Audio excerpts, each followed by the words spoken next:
everyone, this is CJ with Cycletron. Well, if you notice the title and thumbnail for this video, Harley Davidson cannot afford to innovate. There's a couple of levels to the meaning of what I'm saying here.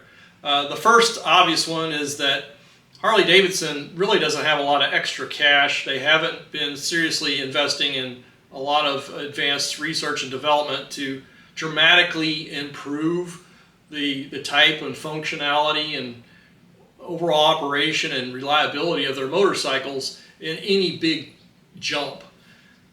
So that's one aspect to it. The other is they can't afford to from a marketing standpoint. And what I mean by that is in terms of referring to something called the Osborne effect.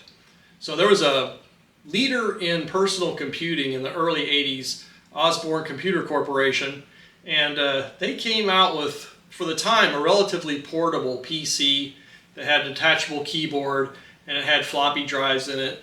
And I think it weighed like 40 pounds, but you could haul it around easier than a, say, desktop computer, but much less portable than today's modern laptops. But at any rate, it's a pretty famous marketing case where they had great sales of their initial product, and then the head of that company starts announcing a much improved, better in many respects, more bells and whistles version of their PC. And they kind of rolled it out in an unusual way where they would unveil it in locked hotel rooms and invited the computer press, and they weren't allowed to print anything about it, but word got out to computer retailers who ended up canceling their orders. They're like, well, I don't want to be stuck with all this original generation inventory if the newer improved model is going to be out within a year.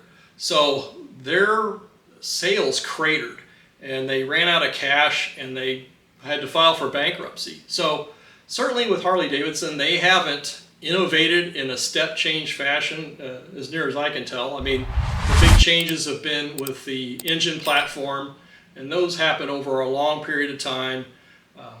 If you even look at the safety features, I had a 2018 Street Glide Special and a 2019, and in both of those years, the ABS was an option.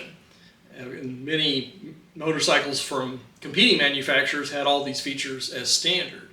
So if you look at what Harley's doing right now, they're doing the opposite of what this Osborne Computer Corporation did.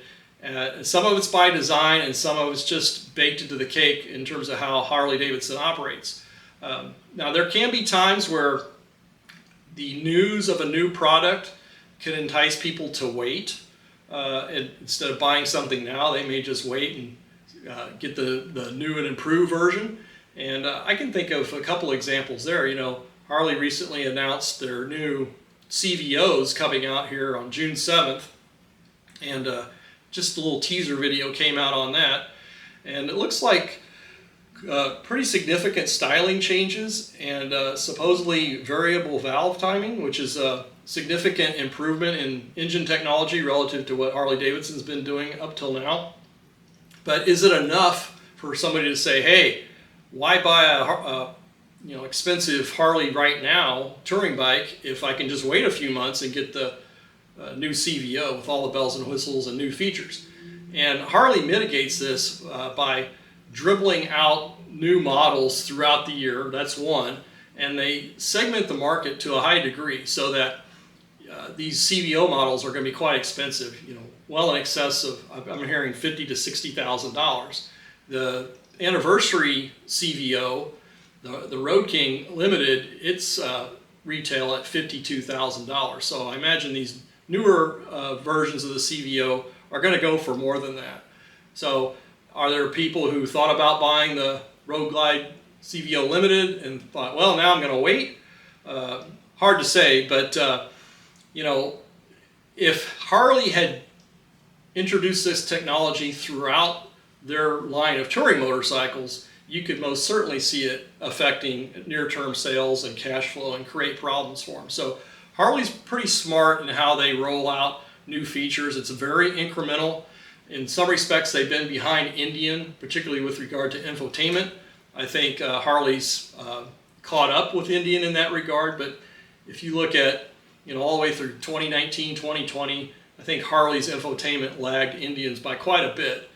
And now you talk about safety features, there's a long list of new features that are safety related that are on current models. So I was just looking at these features that are offered as standard on the Icon models. So it's that's another thing too. You can have innovation in terms of styling or high desirability, but if you have limited production, it makes it hard to cannibalize your existing sales. So Harley is very methodical and incremental in their innovation. And again, I think it's because of financial constraints for one, but I think it's some pretty smart marketing in terms of avoiding cannibalizing existing sales. Now on the flip side, there's pressure for companies to announce new technologies, new features, perhaps to have a chilling effect on the competition. If you're, say, Indian and you don't have anything like variable valve timing coming down the pike, maybe Harley wants to get that out there before them, and maybe they spend a lot of money trying to catch up, or maybe Harley's trying to stave off an innovation that they have heard about from another manufacturer that may be coming down the pike. So these things get quite involved.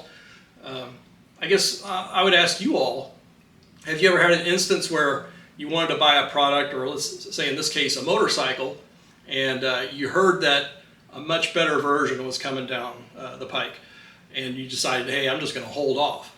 I can think of the Hayabusa. They stopped production for a couple of years and then reset with their Gen 3 recently. So, companies can avoid that issue by having new technology, but again, rolling it out slowly, maybe taking a couple of years off between model releases. A big change that Harley had in the last few years was the introduction of the Revolution Max engine platform, and those sales were hampered by limited production and early reliability problems. So I can't think of a recent example where Harley had a model that was produced in large numbers that came out with significantly improved features as compared to the previous model year. So if any of you can think of something like that, please let me know in the comments section. So again, this Osborne Computer Corporation example is rather famous, and it's actually somewhat of a meme. Not everyone agrees that's what tanked the company, but by all accounts that had a serious impact on the premature announcement of a new product. And they were talking about the new version of these computers coming out within 12 months. And of course, in the personal computing space, that's a rather long time.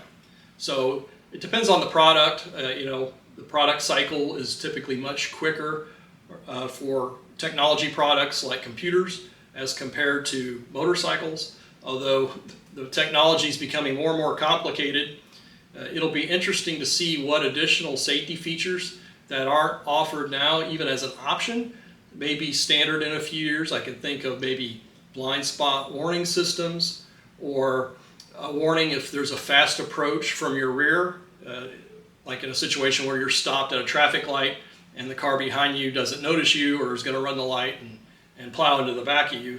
Actually, I was at the AIM Expo, and there was a manufacturer that had a system that you could retrofit to your existing motorcycle that would warn of such scenarios. So again, these features don't seem to come out in mass in a big step change from one model year to the next.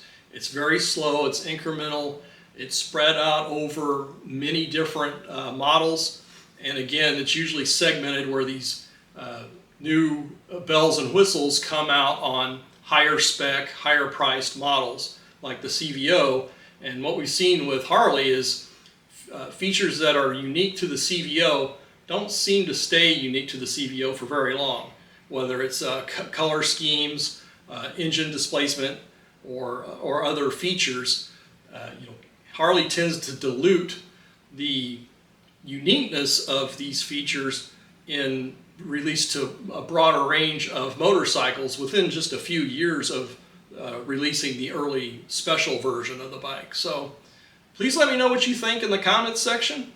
And please stay tuned for future videos. If you haven't hit that subscribe button already, please do so. And thanks very much.